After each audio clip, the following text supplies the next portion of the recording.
Hey guys, this is Project StarCraft coming at you with a somewhat improvisational daily. You know what? I've been tired of Day 9 not doing his own version of the daily. So you know what? I decided to do it on my own. So what we're going to be doing is we're going to be looking at 3 games from my point of view, and what we're going to be doing is we're going to be discussing how to respond to weird situations.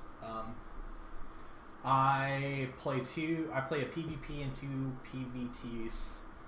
What we're going to be doing right now, we're going to do it for as long as we can, starting about 10:32. We're going to go until I'm done with the games. I'm going to restart the stream. I'm going to do some ones, and we're going to listen to Linkin Park. Yay! So let's go right into the first game. This is a game on Antigua Shipyard. It was me against a player named Cerberus NZ, and I'm spawning in the left and he's spawning in the bottom right. Pretty much what I've been doing or been trying to explore in PvT is I always like to do a 1-gate fast expand, and as we kind of get set up, there's not really anything too interesting getting set up from either player, but what I like to do in PvT is a 1-gate expand, and that allows me to be pretty flexible while getting a macro or an economic advantage. So I'm able to get a lot of probes, a lot of pylons, and whatever kind of follow-up I like to do, it comes with a harder kind of hit to it. So that's kind of what I've been exploring, and I've been having some problems with being able to hold off any kind of super early aggression. Sometimes with a little bit of micro I can do it, and we might be able to see that in one of the games, but but if there's any kind of heavy tech aggression, it's really challenging to hold off, and you kind of have to be careful about keeping that in mind. So as we come back to the game, we see Cerberus. He's just doing his thing. Looks like he's going to be setting up for 12 barracks, and he's kind of setting up in a weird place. What I like to do is put down a 13 gateway. It's about the same time as our barracks from going down. You know, both are built at the same time, and he's about 2 seconds ahead of me. I do a 13 gate, 15 gas, as we see with the pro rally from that particular probe, and then building a pylon just about borderline when I can afford it, versus without getting supply block. Now he gets a 13 gas, and that gas completes pretty well on time. He's about 85% done with his barracks, and he's mining gas. So if he's mining from gas, normally that means a couple different things. He's either going to be doing, as I'm trying to change my scenes, there we go. He's either going to be doing a 2 racks opening, or he's actually going to be adding additional gas and going for a very tech heavy opening. So you want to try to see if he adds a second gas in your presence, or if he adds a tech lab against the barracks, anything else like that. And the earliest Marine can pop out is about 3 minutes and 5 seconds. So with that particular scout, I'm kind of looking in here and seeing what kind of information I can find. Terran hasn't scouted yet, so he's literally just trying to cut as many corners as he possibly can. He's actually scouting after the barracks, so any kind of cheesy happens. But with my probe here, I know that about 3:05 is the earliest the thing can pop out, so I know that leaving pretty safely, being able to get the probe out, and I know that he's got 1 gate and he's still doing it on 1 gas. So pretty much it could be anything, but since he's adding the second Marine, he's probably going to be adding a factory here pretty soon. And as we can see, a factory is being added. I could send another probe up here, which maybe that's something we might consider, just to kind of see if there's any kind of tech, especially since he built it pretty close. But I'd hate to walk back in there and see only 1 barracks. Coming back to my build, pretty much it's, like I said, a 1-gate expand. We've got a Zealot and a Stalker, and a Zealot coming out while the core is building, and a Stalker and Warp Gate being chrono boosted. And as we can see here, things pretty much line up. I don't get supply blocked, and just as that pylon comes right back up, everything kicks right in. So at this point, I've got enough energy for a sentry if I need to. I can even delay it just a little bit, but as you can see right here, I decided to build one, and by the time my probe gets down here, I'll actually have an expansion up. So for my build, like I talked about, some of the opportunities that I have as we kind of pause the game at 4 minutes and 59 seconds. Kind of the opportunity that I have is against early pressure, and the way to beat that is to make sure that you're always constantly building someone out of your gateways. So Make sure that you're building sentries or zealots or stalkers. Just pretty much, I'd almost say anything. But once you get to the higher levels, I mean, even as a diamond, that's just trying to scratch the surface of the masters. Just being able to have stuff definitely helps. I mean, obviously, you don't want 5 sentries to come at me when Marine Marauders come through, but you know, some media units, some tech-related units, and some spellcasters to be able to help in the long run. Does anyone else have no problems with XSplit? Like, for some reason, like, that change worked, but if I change back, it doesn't want to do it real quick. Alright, here we go. So as we approach the 5-minute mark, what would be proper for me to do, and I think I was on my way to do this, is to make sure that, to do a check at about the 5-minute mark. And do a Marine count. If you've got about 4 or 5 Marines at the 5-minute mark, he's got 1 barrack or less. And from my scout, I actually see this information. I don't actually know if I process it, which is kind of unfortunate. But as you can see right here, actually I did process it. I knew that there were going to be Marine Hellions coming, so I know that I needed a good mix of all the gateway units to be able to hold it off. Hellions do very well against zealots and sentries. Marauders obviously turn toss to goo, as we have the most notorious Starcraft or Husky being able to show that. So because he's doing a little bit more tech-oriented play, I decided to opt in for the additional gateway. Normally at this time I would add a robo, which may have worked, but since I know he's doing a more one-gate kind of, or a one-base kind of style, like he's not expanding anytime soon, I wanted to make sure that I was able to add more units. Going to the unit counting station, I'm ahead of him in 6x6 probes, but army size is definitely favoring him. He's 24 and he's got more coming when he's got 12, so I'm able to see all of that and actually see a small amount coming. So I built enough pylons to make sure that I can warp in a little bit, and I should just be chrono boosting my ass off. And even though the gates are online, I mean, my problem is I've got 1 warp gate available. And I actually add a robo right here, which is kind of a late addition, but I should be warping in more units right here. But from this point, it's knowing the attack is coming and how to respond properly. So, 7-minute 55-second mark. I know he's got a shit ton of Hellions and a couple Marauders, right? So, properly what to do. You know that he's going for a very, very strong attack.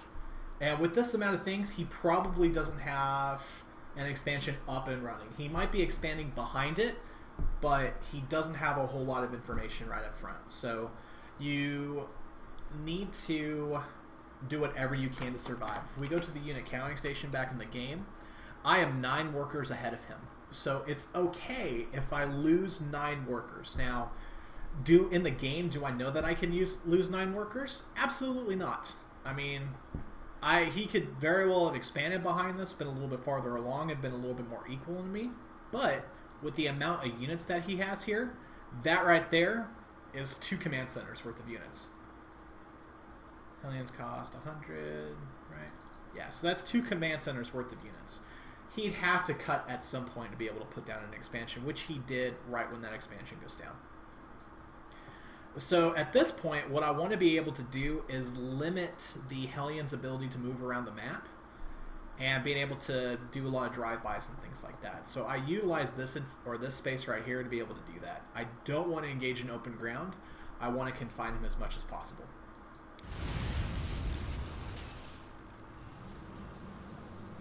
So I warp in some additional zealots. I actually get 4 Hellions for free right here. They really aren't able to do a whole lot of damage and actually cut down his Hellion ability by half. And I hope you guys can still hear me with the sound. I'll actually check that real quick. Can you guys hear me over the sound? Can you guys hear me over the sound? Just give me an okay if we're still good. Give me an okay if we're still good. See, it's like it's like truly on day 9. Like I can hear you. All right, so say this so you can hear me. All right, we're gonna think the sound works. So the Hellions are actually attacking the gateway. I put a force field down right there to prevent any other kind of movement. And that one force field was a farce. I should have had another one. But as you can see right here, he brings in some additional hellions, which are going to get there before the rest of the army. And hellions really don't do very well against stalkers in equal numbers. So, so at this point, I'm pushing him back pretty hard. So let's kind of look at a couple different things. So we look at the unit station. I'm ahead of him by 1 probe. Now, in the terms of Terran balance, which I'm going to argue and say they're not. Come on, comedic timing. There we go. Anyway, I'm going to argue that they're not. Terran's going to be a little bit ahead based on mules. But as we can see, the command center is not even complete yet, and I've got 2 bases here. So it was okay that during the fight, I sacrificed some probes to tank a little bit of damage. Going to the units lost, I'm actually behind slightly. I've actually lost probably about a stalker's worth of units. Yeah, that sounds about right. If we go to the actual units killed, he's killed 13 workers. I've killed 1, but all of my army killed is based on his actual army. So he actually only killed 6 army worth of units. So because he's only got 1 marauder popping in at a time, and I've got 3 stalkers going in, I can actually focus fire down marauders with pretty decent ease.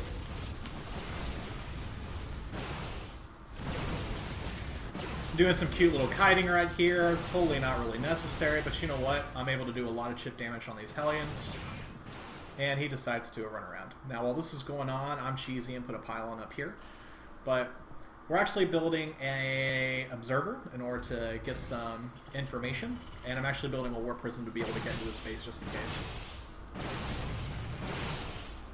He actually kites the command center away because he wants to buy time to be able to get some units out. But as you can see, he's kind of in a bit of trouble. 1 tank is not going to do very well against these, and 2 Marines at a time aren't going to go either. Go back to the units lost tab. I'm starting to kick his ass, right?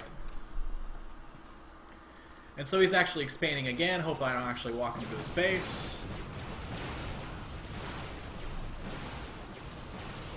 And like I said, 1 tank is going to take out all those particular units.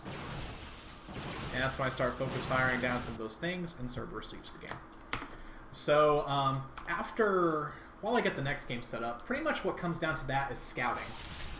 Making sure that a lot of those things were coming. We talked about having the 5-minute time to see how many Marines are there.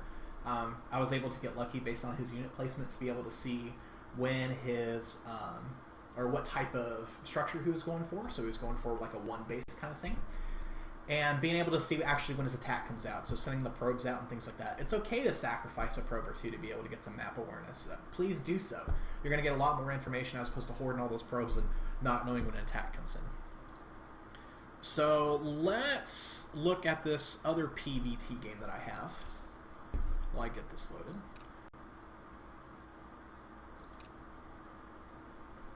Now this one's kind of weird. This was a random game. But he actually ended up being Protoss, or he actually ended up being Terran. Whoops. You didn't see the length of the game right there. So, he actually ended up being Terran. And I'm going to kind of go through, as the game kind of sets up, we're going to see some cheeky shenanigan here from Fearless in just a second. But what I like to do in my setup in random is I like to set up for a 3-gate sentry expand. In the event that I'm not able to scout him in time, or if he's Zerg, the 3-gate sentry expand is pretty safe. It allows me to be able to safely expand and also tech a particular way. So he's actually sending out 2 SCVs right here. He's actually sending one out quite quickly. And with the pathing that works on this particular map, the top portion is, or the top, this is Daybreak by the way, the top right player is always going to scout the top, and the bottom player is always going to scout the bottom. So the units are almost always going to miss each other. And I guess I kind of knew that, but I guess I really didn't. So what I'm going to start suggesting as we get to about the minute 35 second of this game is, come on, change, right? Is to actually manually scout the other direction. But then you have the metagame of like, oh, he's going to go that way, so I'm going to go that way too, or I'm going to go the other direction. So a lot of people just right-click, and I'm a victim of this. Just right-click your opponent's mineral patch and just go. But if you actually scout the other way, you might be able to see an SCV going. And I mean, I haven't scouted quite yet, which is the only kind of major opportunity, but a lot of people, or actually I did scout. It's kind of late for me, don't judge. But like, if I scouted right there, I could see an SCV. So I know he's actually scouting pretty early. Normally, they will either... I mean, this is a pretty early scout for Terran, don't get me wrong. And I'm actually showing stuff that's not on the screen. So I'm actually scouted. I'm over here, dirt. So if I actually pathed up this way instead, I'd be able to see that SCV coming and be able to know, okay, is he still scouting my base, or is he actually doing something kind of cheesy?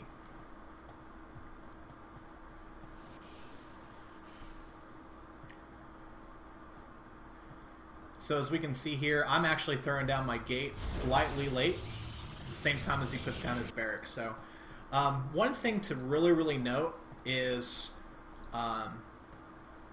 what you see in your opponent's base. Now, as you can see right here, I've made this mistake over and over and over again.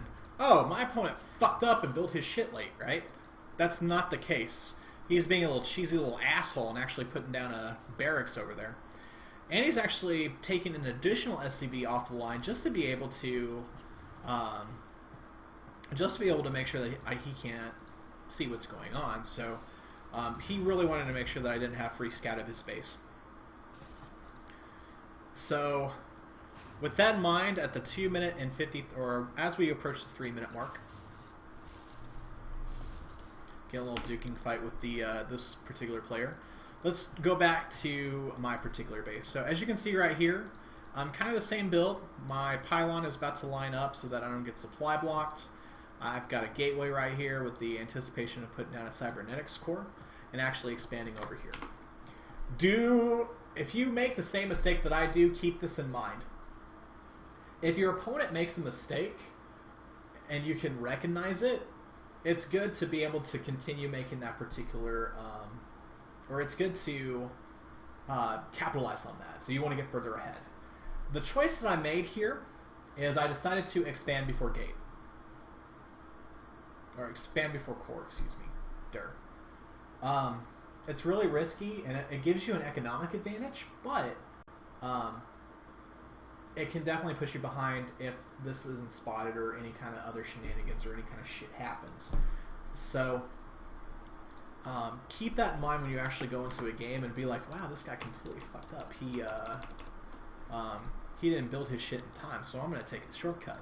As opposed to actually putting down my core and building additional units. See, I actually put down the core and say, you know what, I'm going to try for an expand and see what happens. It actually is going to put me slightly behind.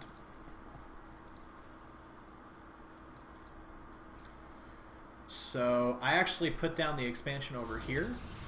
And I see the tech lab right there. I clicked it. I saw the tech lab and I went, wait a minute. Something fishy's going on here, guys. And I try to do a little bit of chip damage on the on that guy, but it doesn't work. Now, okay. Let's take it a little bit higher. So I actually canceled the gateway. Or canceled the nexus, excuse me. And that, I might have... allowed that to build a little bit longer in order to tank just a little bit. But right now the correct response is just to make sure that I continue my build, make sure that I don't get supply blocked, and make sure that I continue to build units. And because he's going to be doing some little cheesy shit like this, it's super important to make sure that I'm chrono boosting my units. So I've got chrono boost, I'm actually chrono boosting probes. I should be chrono boosting my gateway to be able to get some more stuff out. So the units actually poke up.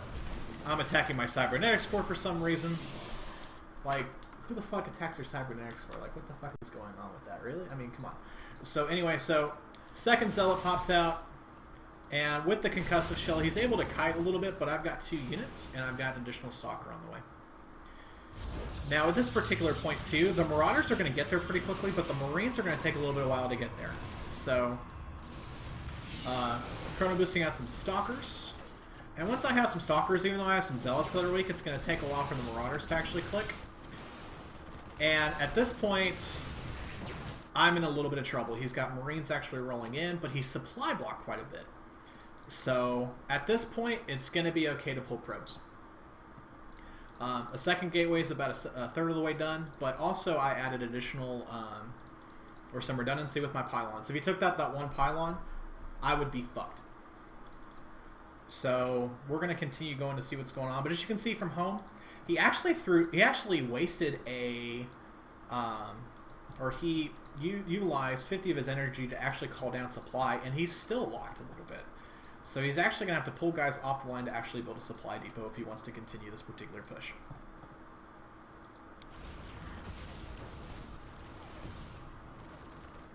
So the Stalker barely gets away. Probes come off the line and are able to chase some things down. And with a little bit of clever play, I'm actually able to delay this bunker from being built additionally. Now, we got some 2 Stalkers out, and these guys are being built. They actually have to walk up the ramp in order to see stuff. And with the second gateway being in, I can actually start working in units.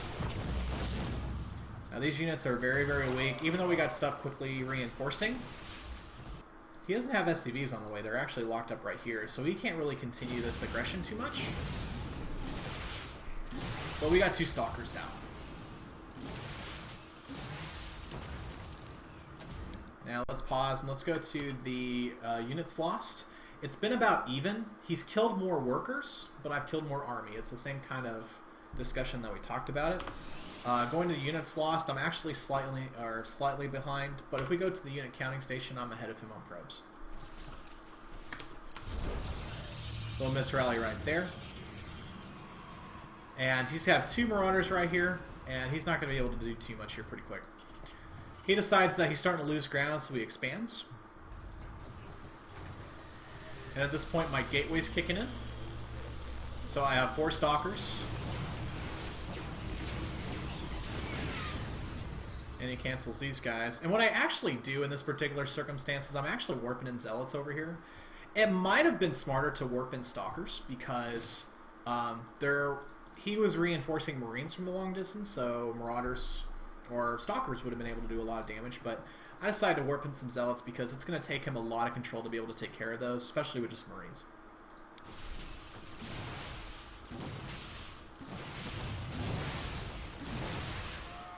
I ain't scared of no Marauder, especially if you're not in a bunker. Come on, Brohan. As we can see here, he's actually trying to do a little bit of micro over here, and you know what? He actually just leaves the game. So, pretty much it was just a couple different things. Making sure that I don't get supply blocks, like, at all. I didn't over-pylon, which is something I normally have a problem doing, but just make sure you don't get supply block, make sure you have some redundancy in your buildings, and keep calm. Pull probes if you need to, and just making sure that you're constantly building units, because if there's ever a time that you're not building something out of your gateway, if there's any idle time, that's the longer that Terrans are going to be able to actually capitalize on that. Additionally, Terrans are good at just pressing, 4 A for Marines, but you might have to throw in a D in there because herp dirt Marauders, right? So the last game I'm actually going to show is a PvP that actually came to me inspired by, I believe it was Sase at the Red Bull LAN. I'm pretty sure it was Sase. I couldn't find the game, but it's at the Red Bull LANs. It's during the training phase. It's not the Red Bull tournament that just happened. It was the actual Red Bull training LAN that actually happened with Full Sail University down in Florida. It was a tournament that Rhett won, and Day 9 gave him like a big stack of cash and was like, hey, here you go. So they were doing some training games, and Sase really wasn't doing very well, but he got cannon rushed on Daybreak. It was Daybreak. And he had a very cool, very calm response to being cannon rushed, and I wanted to emulate that. So we're going to watch this game, and we're going to see how it goes. And you didn't see that time either. It's kind of a longer game.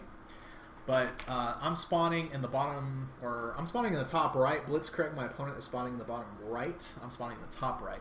And this is in Tombed Valley. So I can immediately tell Blitzkrieg is not a hacker because he's scouting in the bottom left. But he is a pro cannon rusher because he actually sends out 2 probes.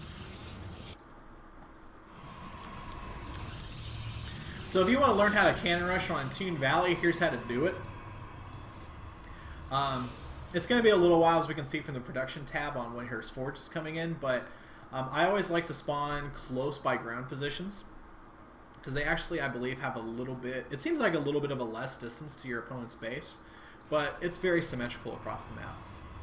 Now, I didn't realize it, but this little fucker had 2 probes in my base. He actually just put one in and just hit it right there. But as you can see here, he's actually completely walled himself in. And I'm just checking to see what I can do, but you know what? Keep calm and keep building shit. I decided to put my own forge down, because normally, as you can see here from my probes, it's a perfect wall off. There's absolutely no way to be able to get in, and that's some shit. He actually, I think, can build another cannon right there, and his probe gets stuck right here. And if you build a similar, he can get out. So pretty much the premise is to make sure that, you know, put down a forge of my own, so I can put down my own cannon, so it prevents him from being able to make any kind of ground. And what I want to do is I want to continue collecting minerals, not teching. So what I can do is I can expand. I just blow your fucking mind. You're getting cannon rushed. Why not expand? You can't do anything else, right? Come on, string. Alright. So, I'm still chrono boosting. That one cannon's going to be there for a while, and I'm building a zealot just to make sure that nothing else is going on. And Blitzkrieg really doesn't capitalize on his opportunity by building cannons down here. So, I actually send my zealot, and he's kind of looking around. He's actually got it selected.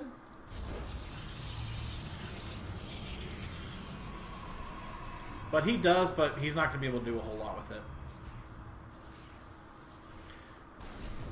So build a lot of probes, he gets kind of cut right there, and I'm able to cancel that.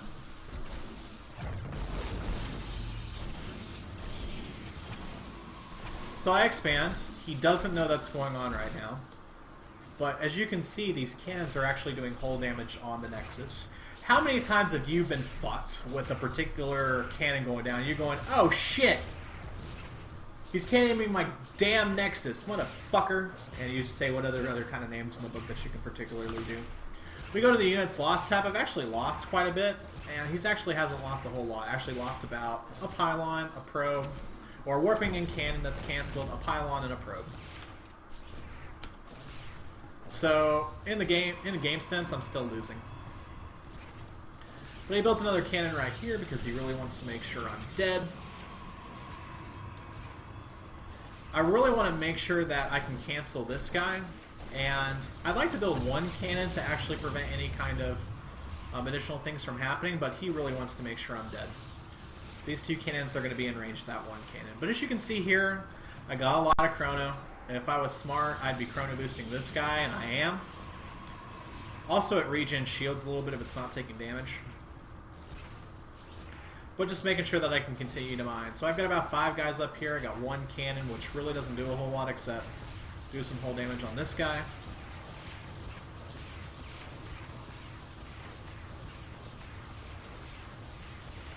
I don't even think I take it out.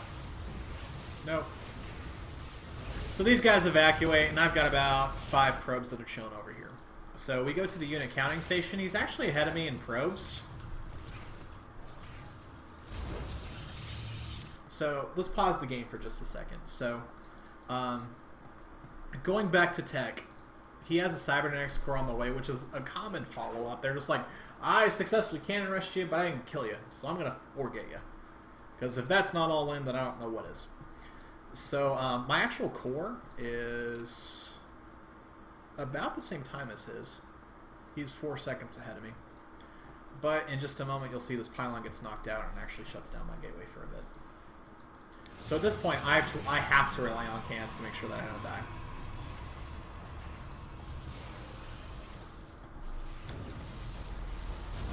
And I still have the Zealot, so I'm going to make sure that Blitzkrieg can't get any other pylons down without investing a whole lot. And I need to be correcting this pylon issue pretty quickly. I kind of get lucky here in that this cannon takes out that pylon, but even if he didn't, I would just make sure that with the pylon that I'd be building up here in just a moment, it's just to make sure that I can get stuff out. As you can see here, I'm not rushing for warp gate. I've got 64 gas, but I want to make sure that I can get a stalker out. I don't have any gas yet, but I'm just building I'm just trying to build gateways and kill probes. So we're going to speed this up slightly. This pylon gets done. So he actually built, or we'll talk about this in just a second, but it's 8 minutes into the game. We've kind of stabilized a little bit. Let's talk about our game. He's got 2 zealots. I've got 1. I'm about 6 down, 6 probes. But if we talk about what kind of units we built, also I try to get sneaky down here, and I only had marginal success. Ignore this. This didn't win me the game. So pretty much if you talk about what he's built to what he's lost, I've lost about 1,050 resources. He's lost 474. Now, I kind of want to metagame. I kind of want to talk about something really deep, right? He cannon rushed me. He was trying to cannon rush me enough that I would just leave the game or fucking back out, right? So, in addition to the 474, there's 450 right here. So that brings us to, I'm going to say 950, 1,050, 1150, 1250, 1350, another 300, so that's 1650 in resources. Yeah, I'm dropping viewers and counting. Of resources that you can add on to that. So the actual resources he's used to make sure that he's able to kill me is actually almost like 6 to 7 times that. So at this point, he spent a lot of money, and nearly didn't kill me. I still got a fucking base. So let's see how the rest of this goes. That cannon actually does quite a bit of damage to that zealot, and you know what? I was like, you know, I can't dance that zealot. He's got more health. Wait a minute, I got some fucking shields. What are you gonna do, Brohan? So going back to the accounting station, I'm adding on some more gas. I actually decided to research warp gate instead, because I know that zealot wasn't going to be able to do a whole lot. I actually have more HP than he does, and even with even shields, I'm going to win a one-on-one fight.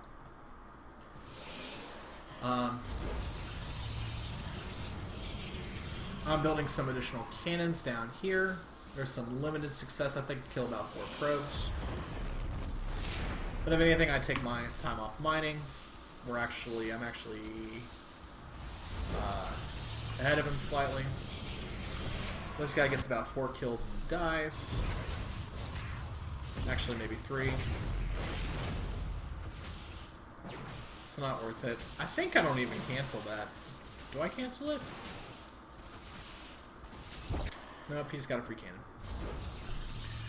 So, the cannons are integral to my defense too, because if we look at the army size, I mean, it's even, but he's going to be in much more position to be able to attack me. So, I'm building zealots, I'm building stalkers. We're going to zoom through this just a little bit more.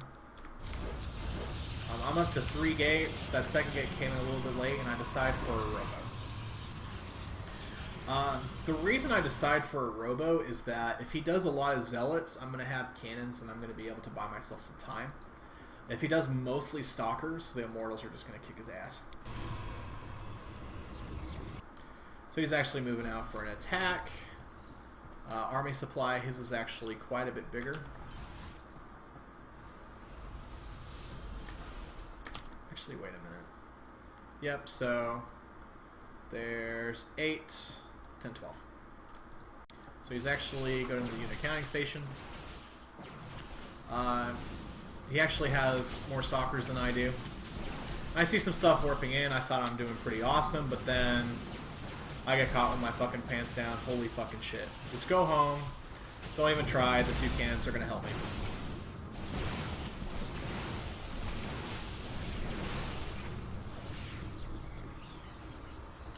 And so I have 3 gates and a warp gate. And I immediately decide, you know what, I'm chrono boosting the shit out of some immortals. Because there's actually a lot of stalkers here. There's 6. And actually 9 stalkers altogether. Derp. So getting some immortals out would definitely help me, and the zealots are going to close any kind of distance.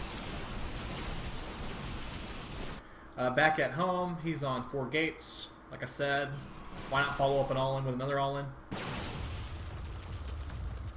And with this positioning, it's weird because the stalkers are bunching up the zealots and being able to get into the actual attack. I mean, there's 2 pylons here, so we could focus down the pylons, but it's going to take them a while. And I'm just trying to make sure that I'm able to consistently build. So the Robo, or the Immortal, actually chases him off.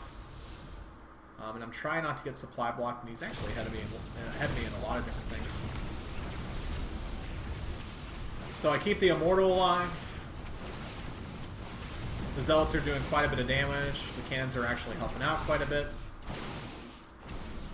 And I'm actually able to chase them back slightly.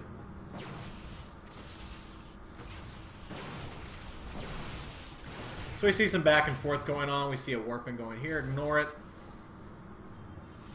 Again, I don't think that was the reason why I won the game. So we see another push coming in. We have 2 Immortals versus 6 Stalkers, handful of Zealots, and a Stalker of my own. Now he's working in his own Zealot, and I thought about being cute about shooting the pylon, but you know what? Go for the guaranteed damage. We actually see him committing to actually taking down a cannon. He actually loses quite a bit. Can't take down that other one. And a 3rd Immortal's coming out, and with some Zealot reinforcements, I should be able to hold this off. So we actually go to the army size. I'm actually taking a lead here. And at this point, he realizes that he's kind of in trouble and goes away. And like I said, ignore this. That one Zealot isn't going to save me shit, except for knowing that, hey, this kind of stuff's coming. So we're going to speed the game up slightly. I mean, we're at a 15-minute game. I definitely feel like I'm in a little bit of trouble. But you got to realize, too, that Immortals kick ass. They do really well against cannons. I mean, the actual hardened shields actually do quite a bit. And I do my best to kind of do some cute micro just to make sure that there aren't any Immortals that take too much hull damage. I decided to say, fuck it. Just single fire each of them. And then we can take down these pylons without any kind of trouble.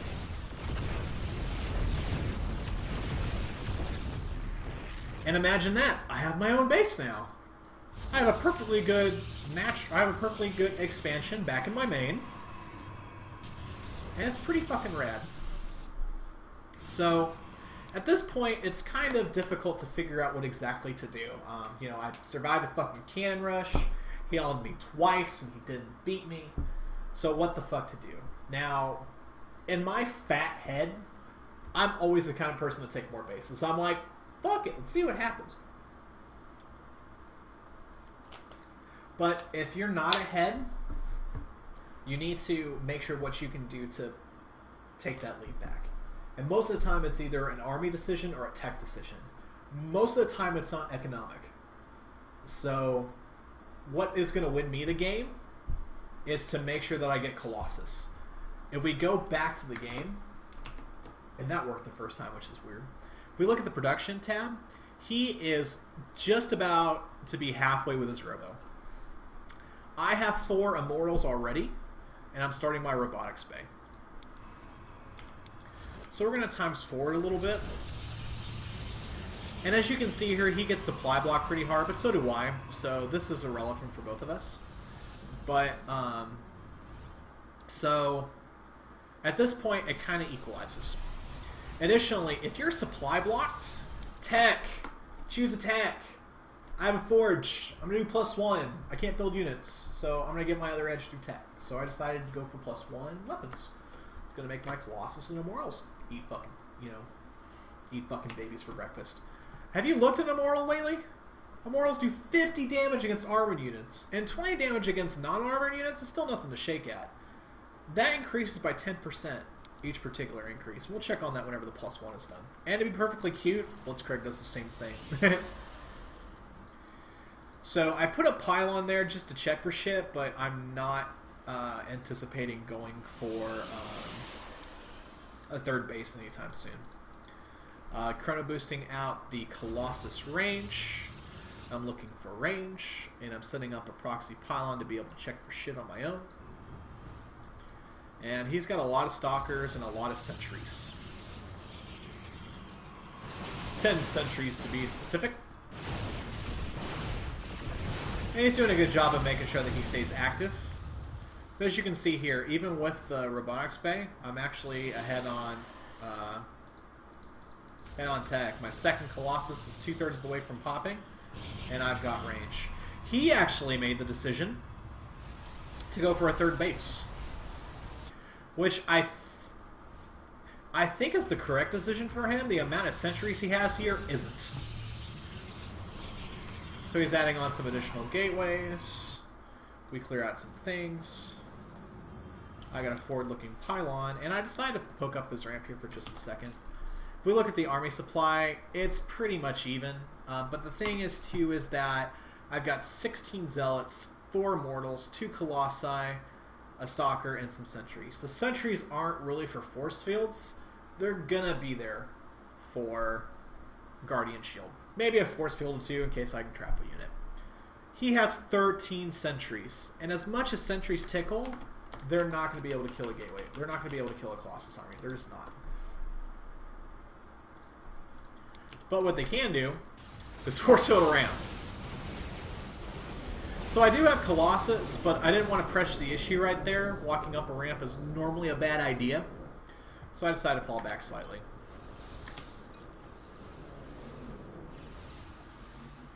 Decided to push up again, and then I realize he's got a gateway over there. So I know that he's taking a third base. And at this point, if I allow him to take that third base successfully, I'm going to be in a lot of trouble even though his main's mined out. I'll quickly go back to my main. That's about to run out. I've got plenty still there, which is awesome. So I warp in some stuff there. His Colossus doesn't have range. We force field right here. The Immortals do work. He actually brings some stalkers around to try to poke that off. And I'm not going to lie to you, Immortals wreck the shit out of stalkers. And everything in this base dies. And I hate these type of people too. They say GG, they mean well, they're like, good job, you did great. And they still try to fucking play. Like, if you say GG, drop what you're doing and fucking get out of the game, please. So we push forward. He's got a Immortal with no shields, and he's got a Colossus that's dead. And I start to take care of his own mining base. So, pretty much those were the 3 games. Like, they were kind of weird games. One was just straight up one base versus expand, what to kind of do. Another was, hey, they're doing cheesy shit, how do you keep on it? And another one was, they're doing cheesy shit, how do you recover from it? First off, stick to your plan, but know how to deviate from it when you need to. Obviously, I want to be able to expand, in PvT, I want to be able to expand and get quite a few gateways to be able to cover for drops and have a good meaty army to back up whatever tech I have. That's kind of what I do, right? So that's my overall plan, and even though I have something thrown into the wrench, I'm going to have a meaty gateway army, but my expand might be late. It just might be a little bit out of order. In the Protoss vs. Protoss game, I got cannon rushed. I'm diamond. I mean, the shit still happens whenever you get to high level, right? So keep calm, pro probes if you need to, pull probes if you need to, and expand and just survive. What could he have done differently? Capitalize on his economic advantage. If you do 2 all-ins and it doesn't work, it's going to be very difficult for you to actually outright win the game, unless your opponent's awful, which I've lost to that quite a few times. So those were 3 different games. I think I've mostly got friends here, but if you liked what you saw, subscribe or follow me on Twitter at Projekt21. I'm going to try to do these every night just before laddering. I'm going to take a quick break of the stream, and I'm going to come back, look at some PvT replays, and I'm actually going to ladder a little bit tonight. So, thanks for watching. I appreciate it.